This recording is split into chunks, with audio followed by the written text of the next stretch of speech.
ផ្លូវមួយខ្សែប្រវែង15គីឡូម៉ែត្រតតភ្ជាប់ផ្លូវជាតិលេខ6ដល់តំបន់ទេសចរកំពង់ភ្លុកបឹងទន្លេសាបដែលជាអំណោយដ៏ថ្លៃថ្លារបស់សម្ដេចបវេធិបតីនាយករដ្ឋមន្ត្រីសាងសង់បានប្រមាណ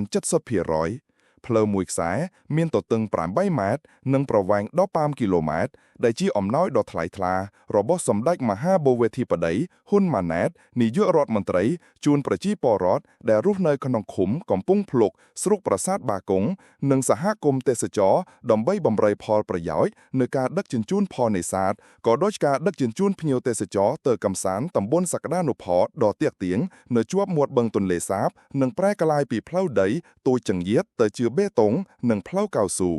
ផ្លូវនេះត្រូវបានតភ្ជាប់ពីផ្លូវជាតិលេខ6ទៅដល់តំបន់ទេសចរកំពង់ភ្លុកបឹងទន្លេសាបក្នុងស្រុកប្រាសាទបាគងត្រូវបានសាងសង់ដោយក្រុមការងារកងវិស្វកម្មតេជោហ៊ុនសែនសម្រាប់បានប្រមាណ70%គិតត្រឹមថ្ងៃទី2ខែមិថុនាដែលផ្លូវនេះត្រូវគ្រោងនឹងបំពេញក្នុងខែកក្កដាឆ្នាំ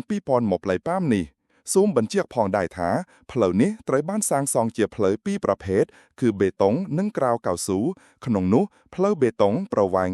3,35 គីឡូម៉ែត្រសាងសង់ចាប់ពីផ្លូវជាតិលេខ6ដល់ភូមិតាប្រាក់ឃុំមានជ័យនិងផ្លូវក្រាវកៅស៊ូប្រវែង 9 គីឡូម៉ែត្រចាប់ពីភូមិតាប្រាក់ទៅដល់ចំណុចទូឃុំកំពង់ភ្លុកទន្ទឹមនឹងនេះនៅឆ្នាំក្រោយក៏មានគម្រោងសាងសង់បន្តពីចំណុចទូឃុំកំពង់ភ្លុកទៅសាលាឃុំកំពង់ភ្លុកផងដែរក្នុងនាមបងប្អូនប្រជាពលរដ្ឋដែលរស់នៅតាមបណ្ដោយផ្លូវមានឃុំចំនួន3រួមមានឃុំរលួសឃុំមានជ័យនិងឃុំកំពង់